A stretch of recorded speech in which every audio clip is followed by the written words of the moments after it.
Bonsoir mesdames, messieurs, voici les titres de votre édition. Nous parlons ce soir des vacances d'été et la circulation qui sera classée rouge dans le sens des départs en Ile-de-France et en orange dans le reste de l'Hexagone. Nous verrons tout ça dans cette édition. Nous parlerons aussi dans l'actualité aussi du temps scolaire.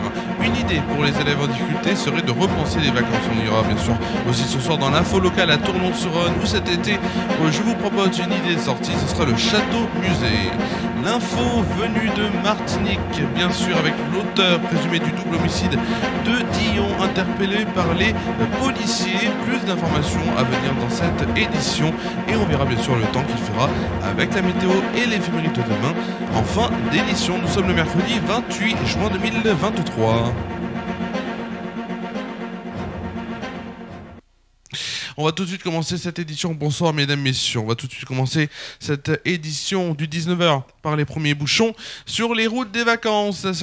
La circulation automobile est classée rouge vendredi en Ile-de-France dans le sens des départs et orange dans le reste du territoire. C'est ce que prévient donc Bison Futé. Si les vacances scolaires ne débutent officiellement que le 7 au soir, donc soit la semaine prochaine, la circulation sera dense dès ce week-end. L'organisme de prévision explique qu'il s'agit principalement de Français non soumis bien sûr aux obligations scolaires qui prennent leurs vacances dès le début de l'été pour profiter d'une moindre fréquentation, mais également de touristes étrangers venant des pays voisins. En Ile-de-France, la circulation sera dense vendredi en direction des barrières de péage, des autoroutes A10 et A7 où les premiers ralentissements pourraient être enregistrés dès la fin de matinée et particulièrement vers l'après-midi. Les autoroutes A6 et A50 seront également concernées par ces difficultés. Bison Futé conseille de quitter ou de traverser les grandes métropoles. Donc, bien sûr, il conseille de quitter ou de traverser les grandes métropoles et Île-de-France avant midi.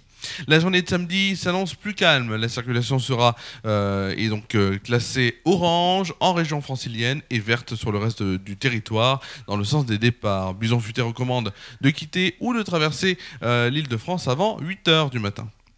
Dans l'actualité aussi, bien sûr, on va parler bien sûr du temps scolaire. Alors, mardi hier, Ghislaine David, secrétaire générale et porte-parole de la SNUI PPFCU déclaré notamment sur France Info: je pense que le président prend les choses à l'envers.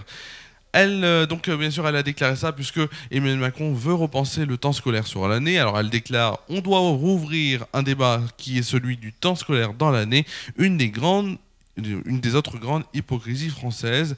C'est ce qu'a estimé le président de la République lors de la visite d'une école marseillaise en cours de rénovation. Le chef de l'État a notamment pointé les élèves en difficulté qui reviennent avec les compétences qu'ils avaient un mois et demi avant l'arrêt des cours. On détruit en quelque sorte de l'apprentissage collectif. Ce qui est sûr, c'est ce qu'on ne fait pas assez pour les élèves en difficulté et notamment pour les questions des vacances. Ça, c'est Ghislaine David qui le dit. Alors, elle déclare aussi: pourquoi on ne repenserait pas les vacances de ces élèves-là? Pourquoi ces élèves ne pourraient pas partir en vacances? C'est ce qu'elle s'interroge la porte-parole du syndicat. Alors elle pointe une vraie inégalité sur le temps des vacances de ces élèves qui ne peuvent pas pratiquer d'activités culturelles, sportives ou découvrir d'autres régions de France, d'autres milieux. Alors elle plaide aussi pour que ce soit donné les moyens aux structures associatives, aux structures qui organisent des vacances pour offrir des vacances qui permettent d'apprendre beaucoup de choses en centre de vacances pour ces enfants-là. Alors elle déclare aussi, elle estime également qu'en dehors des vacances d'été, il faut parler des périodes de vacances tout au long de l'année, car elles sont conduites par l'économie du tourisme, notamment les vacances de février, par exemple, qui arrivent très vite après les vacances de Noël. Pour certaines zones, c'est seulement 5 semaines de travail. Alors le syndicat a demandé à plusieurs reprises de décaler ces vacances de février, mais il s'est toujours heurté à des freins qui sont liés à l'économie du tourisme. Il y a des freins qui sont liés à autre chose qu'à l'école, aux élèves ou encore aux enseignants. On va tout de suite parler dans l'info locale à Tournon-sur-Rhône. Le château musée de Tournon invite les amateurs d'histoire et de patrimoine à profiter de ses visites guidées estivales en partenariat avec l'office de tourisme. Cet événement offre donc aux visiteurs l'opportunité de découvrir la demeure d'une des familles les plus puissantes d'Ardèche, celle, bien sûr, les comtes de Tournon. Située sur la place Auguste Fort, donc. C'est un très bon lieu touristique et ce château abrite une collection fascinante qui transporte ses visiteurs à travers les époques. Direction maintenant la Martinique. La Martinique, où les policiers donc de la direction territoriale de la police nationale sont ravis. Je vous avais parlé il y a quelques jours, bien sûr, de ce qui s'était passé au Dillon. Et après plusieurs jours d'enquête, ils viennent de se doter des moyens nécessaires pour procéder à l'arrestation hier après-midi dans un quartier de Fort-de-France d'un des hommes dont on ignore pour l'instant l'identité. Il a été placé en garde à vue au commissariat de Fort-de-France. Le suspect est présenté comme l'auteur du double homicide de Dillon le 15 juin dernier. La fusillade avait été éclatée vers 20h50 ce jour-là. Un individu avait ouvert le feu sur les clients de la terrasse d'un snack très populaire situé à l'avenue Léona Gabriel à Dillon. Selon les premiers témoignages, le tireur aurait tué les 2 hommes qu'il cherchait. Les 3 autres personnes blessées auraient été touchées par des balles perdues. Les deux victimes décédés étaient connus des services de police. L'un d'entre eux était le frère de Ronaldo Saint-Philippe, surnommé l'Américain, mort en 2015 dans la fusillade du Paparazzi. Si les faits se confirment, donc la police a résolu cette dramatique affaire qui avait suscité beaucoup d'émotions en Martinique en moins de 2 semaines.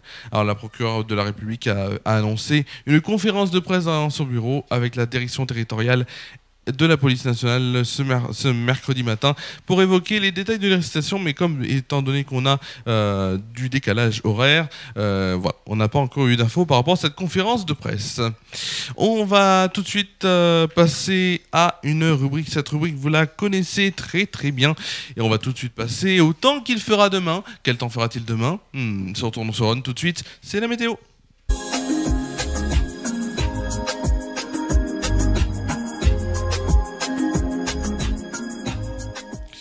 La météo, on commence déjà par la météo à Tournon-sur-Rhône. Demain, un temps ensoleillé nous accompagnera au réveil pour 23 degrés de moyenne. Demain après-midi, toujours du soleil, 32 degrés de moyenne et 33 degrés au meilleur de la journée. Par contre, en soirée, c'est là où ça va se gâter.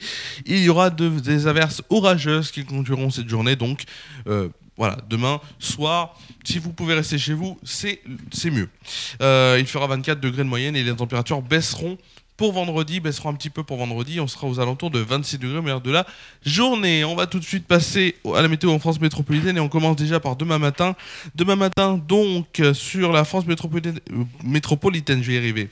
Une perturbation apporte un peu de pluie entre la Bretagne et le Cotentin. À l'avant, le ciel se charge du pays nantais à la Belgique. Ailleurs, le soleil est souvent bien présent, excepté sur le sud de l'Aquitaine, sous les nuages bas. Les températures, il fera 16 degrés pour Brest, Cherbourg, Rennes, Nantes, Charleville-Mézières, Strasbourg et Bordeaux.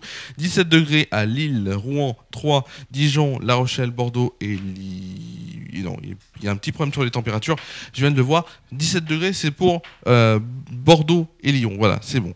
On est bon jusqu'à là. 21 degrés à Montpellier. On est bon. 22 degrés pour Perpignan, Marseille et Ajaccio. Pour le plus froid, ça sera à Aurillac avec 14 degrés. À l'inverse, où il fera le plus chaud, ce sera à Nice où il fera la température de 24 degrés. Pour demain après-midi. Demain après-midi, donc, le temps se dégrade du Poitou aux Ardennes en passant par l'Île-de-France avec des nuages menaçants qui finissent par donner des averses à caractère orageux. Dans le sud et l'est, le temps est chaud et lourd avec du soleil, mais aussi des bourgeonnements nuageux, plus nombreux près des reliefs et où des orages éclatent en Auvergne-Rhône-Alpes en soirée. Les températures 23 degrés à Lille et La Rochelle, 24 degrés pour Charleville-Mézières et Nantes, 26 degrés pour Paris, Limoges, Bordeaux et Ajaccio, 28 degrés pour Troyes et Dijon, Bourges aussi, 29 degrés pour Marseille, 31 degrés pour Lyon, Perpignan, et ce sera tout. Il fera pour le plus froid 19 degrés à Brest et pour le plus chaud 33 degrés à Montélimar. On fêtera demain la Saint-Paul, Pierre ou encore Pablo. Le soleil se lèvera à 5h49 et se couchera à 21h58. On perdra une minute de soleil. Alors c'était bien sûr, alors, je tiens à le dire, voilà, on va passer en mode normal. On va passer en mode normal sans le générique, c'est mieux. Donc je disais, voilà, c'est ce que je voulais vous dire, c'est que là c'était la dernière édition. Dernière édition donc du 19h. Vous allez me dire pourquoi? Parce que j'ai beaucoup de choses à faire, notamment pour la suite, on peut le dire, hein, la suite c'est notamment, et je vais y arriver, on est là. Donc la suite c'est de demain, jeudi jusqu'à samedi, je serai en direct donc pour Déclic Radio, en direct du festival Aluna avec Amandine, Nicolas, Clément. On sera donc en direct du festival Aluna, donc sud d'Ardèche, hein, à côté du rue Homs. En direct de 16h à 19h pendant 3 jours. Donc, on sera les artistes, on vous fera vivre l'ambiance du festival en direct sur Déclic Radio. Aussi, du direct sur Déclic Radio, on en aura dès mardi prochain. Bienvenue chez Romain commence donc pour 3 émissions. Commence donc mardi prochain, 17h30, 19h, en direct sur Facebook Live, sur Référa News. Donc c'est pour ça que la fin de saison n'est pas tout de suite sur Référa News, puisque je serai en simultané donc sur Référa News, et je serai donc en priorité bien sûr sur Déclic Radio en direct. Voilà, 17h30, 19h, on parlera bien sûr des actualités nationales, locales, on parlera des activités à faire localement, on parlera des événements locaux, on parlera aussi d'idées de vacances. Si vous avez aussi des bons plans, vous pourrez téléphoner au 09 51 500 500, je vous répète le numéro 09 51 500 500 pour parler de vos bons plans. L'antenne sera à vous, sera pour vous en tout cas. Vous pourrez téléphoner donc au 09 51 500 500, numéro de Déclic Radio bien sûr. Voilà, merci à vous d'avoir suivi cette édition toute l'année. On se quitte sur ça. Merci à vous d'avoir suivi cette édition. C'est la fin de cette dernière édition de la saison. Nous nous retrouvons donc dès demain en direct sur Déclic Radio, 16h-19h, en direct du festival Aluna pour 3 heures de direct. Voilà, je vous souhaite de passer une très bonne, de passer une très bonne soirée, une très bonne nuit. Prenez soin de vous et de vos proches et je vous dis à demain sur Déclic Radio.